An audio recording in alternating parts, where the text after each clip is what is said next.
G'day subscribers and welcome to FJ Holden Jive Talking. You're with Jules Knight.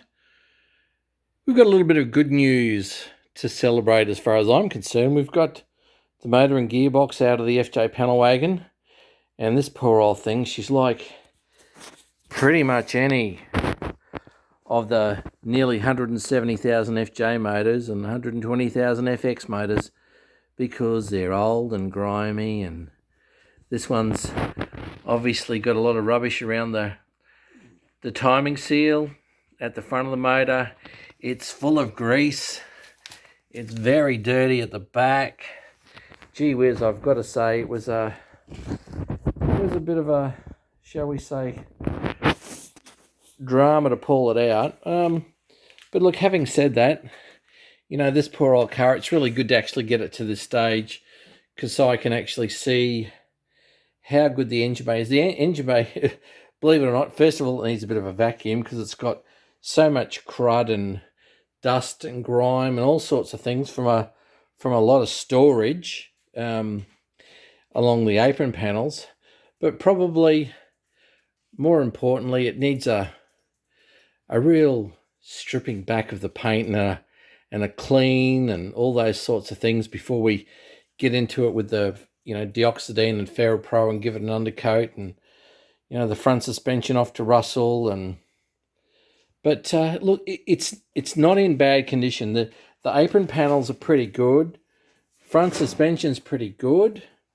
Both sides are all together. The K members, they're pretty good. I like the fact there's no unnecessary holes in the apron panels, because I want to be certainly able to put the dual RVB horns on it. But this is a really, really good car. I've had it for probably 4 years, and I'm so pleased that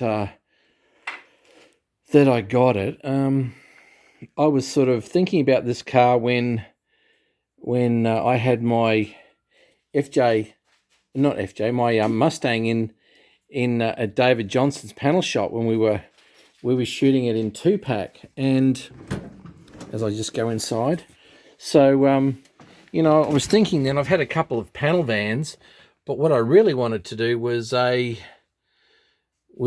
panel wagon. I'd seen Ashley Dodd's the one and only prototype.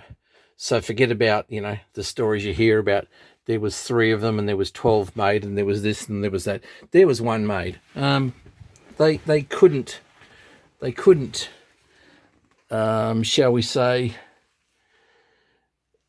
make enough FJ Holdens, and they just sort of determined that after they had made that one, well, we're going to be bringing the FE out with a revised model anyway, so it's going to be a case of we'll bring the station wagon out then for the new model, because we've already got a whole heap of new customers just waiting for the Holden to be released. So, as far as this one's concerned, it was a farmer's car, a wheat farmer's car in Melbourne. He was the first owner.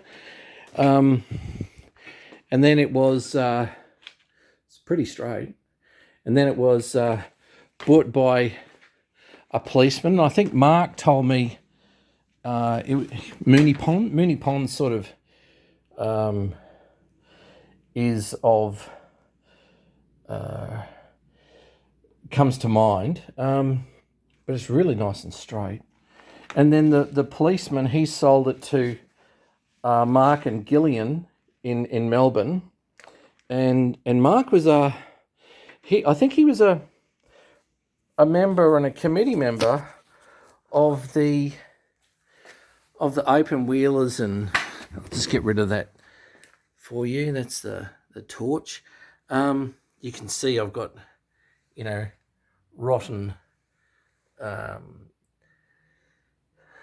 sills that need to be replaced, and I've already gone and got the sill panels. But Mark and Gillian had this panel wagon, and its sort of claim to fame was the fact that they lived across the road from Harry Firth. So they would see, Brock and Alan Moffat and whoever else going to Sunday lunch over at the Firth's house. And they had it for quite some period of time, from the 70s through to the 90s. And then they were, and I have to tell you, I've actually met them, and they were just beyond lovely people, and I'm certainly sharing this build with them. But they were unfortunately telling me they had it stored around the corner at an elderly friend's place, and they thought about selling it, and these people from Sydney came down to look at it, and they decided they didn't want to. They didn't want to sell it because it was sort of mum's taxi. And so it was a case of 2 years later, these people still wanted to buy it. So the folks came down from Sydney. They had agreed on a price, and believe it or not, after it was loaded onto the trailer, and Mark and Gillian were, I think you could say, stuck between a rock and a hard place, because they were doing renovations and building in a 5-car garage and all that sort of thing, and needed money to pay the builder.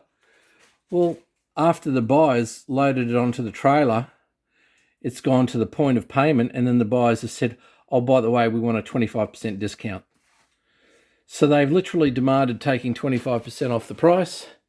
And Mark said to me, we were really stuck. So in the end, we actually accepted it. So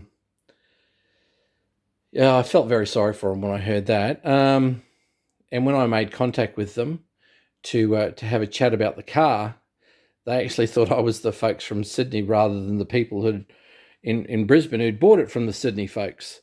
So anyway, so once they've actually figured out who I am and it all became quite clear, well, they were very happy to talk to me then and find out how things were going, and wrote to me with a little bit of a story about the car and all that sort of thing. So yeah, look, I've gone slow the last couple of months on it, and it's probably a little bit to do with the COVID-19 business, with everyone being stuck at home and everyone being away from jobs, or some people not having jobs anymore and things like that. So I'm just really waiting to see what happens before I sort of commit myself to everything. But yeah, look, I do have plenty of work to do. The firewall isn't bad.